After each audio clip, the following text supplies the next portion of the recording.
تقيا. السلام عليكم ورحمة الله وبركاته.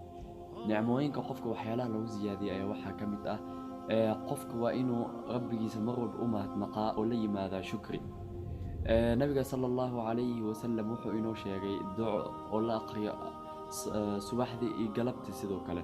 qofka hadduu aqriyo nabigeena sallallahu alayhi wasallam wuxuu inoo sheegay qofkaas inuu gutay rabbigiisa mahadnaqiisa maalintaas oo dhan. galabtiina hadduu aqriyo wuxuu gutay ilaa maalinta kale laga gaarayo inuu gutay mahadnaqa rabbigiisa.